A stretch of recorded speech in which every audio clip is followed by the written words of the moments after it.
ആലപ്പുഴ സംസ്ഥാന സമ്മേളനത്തിൽ ഒരു കൊച്ചു പെൺകുട്ടി VS-ന് ക്യാപിറ്റൽ പണിഷ്മെന്റ് കൊടുക്കണമെന്ന് പറഞ്ഞു. ഞാൻ ആ സമ്മേളനത്തിൽ മുഴുവൻ സമയം പ്രതിനിധിയായി പങ്കെടുത്ത ഒരാളാണ്. അങ്ങനെ യാതൊരു തരത്തിലുള്ള പരാമർശവും ആ സമ്മേളനത്തിൽ ഉയർന്നു വന്നിട്ടില്ല. ക്യാപിറ്റൽ പണിഷ്മെന്റ് എന്നൊരു വാക്ക് അത് പിന്നീട് മാധ്യമങ്ങളുടെ ഒരു സൃഷ്ടിയാണ്. മാധ്യമങ്ങൾ ഇങ്ങനെ ഇല്ലാത്ത എത്രയോ പദപ്രയോഗങ്ങൾ അല്ലെങ്കിൽ ഇല്ലാത്ത എത്രയോ ആക്ഷേപങ്ങൾ പടച്ചുവിടാറുണ്ട്. ഈ അധിക്ഷേപം സഹിക്കാനാകാതെ VS വേദി വിട്ടു. ഏകനായി, ദുഃഖിതനായി, പക്ഷെ തലകുനിക്കാതെ, ഒന്നും മിണ്ടാതെ, ആരെയും നോക്കാതെ VS വീട്ടിലേക്ക് പോയി. ഇങ്ങനെയൊക്കെയായിരുന്നു എന്റെ VS എന്ന തലക്കെട്ടിൽ മാതൃഭൂമിയിൽ എഴുതിയ ലേഖനത്തിലാണ് അറിയപ്പെടുന്ന VS പക്ഷക്കാരനായ സുരേഷ് കുറുപ്പിന്റെ വിവാദ പരാമർശം.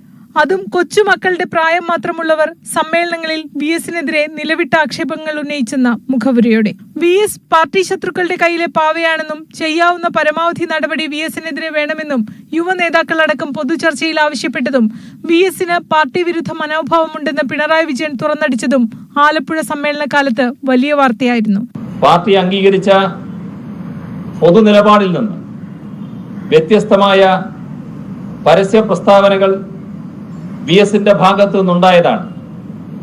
അതേ നിലപാട് തുടരുകയും പാർട്ടിയിൽ ഫാസിസ്റ്റ് മനോഭാവം ആരോപിക്കുകയും ചെയ്യുന്ന പാർട്ടി വിരുദ്ധ മാനസികാവസ്ഥയിലേക്ക് VS തരം താണിരിക്കുന്നു.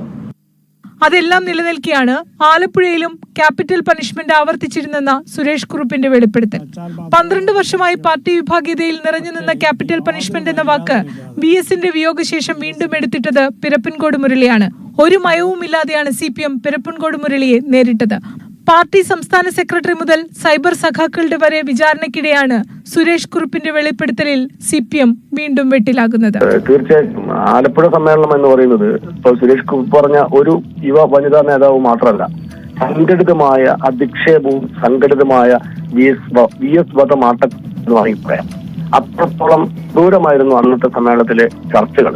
സംഘടിതമായിരുന്നു. ഏകപക്ഷീയമായി VS-നെ ആക്രമിക്കാൻ വേണ്ടി ഒരു സമ്മേളനം നടത്തിയെന്ന് വേണമെങ്കിൽ പറയാം. അത്രത്തോളം VS വിഷമിച്ചിരുന്നു. ഈ ഒരു പരാമർശം മാത്രമല്ല, ഈ പരാമർശത്തെ കുറിച്ച് സംസ്ഥാന സമ്മേളനത്തിൽ പ്രതിനിധിയായിരുന്ന സുരേഷ് കുറുപ്പ് പറഞ്ഞത് ആധികാരികമായിരിക്കും. അങ്ങനെ ആധികാരികമായ ഈ പറഞ്ഞ ആള് ഒരുപക്ഷെ സംസ്ഥാന കമ്മിറ്റിയിൽ എത്തിയിട്ടുണ്ടാവാം. ഇപ്പോഴും സംസ്ഥാന കമ്മിറ്റി മെമ്പർ ആണെന്നാണ് എന്റെ അറിവ്. ശ്രീ എ സുരേഷ്, ഈ കൃഷ്ണപിള്ള ഹാൻഡ് പിക്ക് ചെയ്ത നേതാവാണ് VS അച്യുതാനന്ദൻ. 1964 പാർട്ടി രൂപീകരിക്കുമ്പോൾ സ്ഥാപകരിൽ ഒരാളാണ്. ആ സ്ഥാപക നേതാവിനെയാണ് അദ്ദേഹത്തിന്റെ സ്വന്തം നാട്ടിലെ സമ്മേളനത്തിൽ അപമാനിച്ച് ഇറക്കി വിടുന്നത്.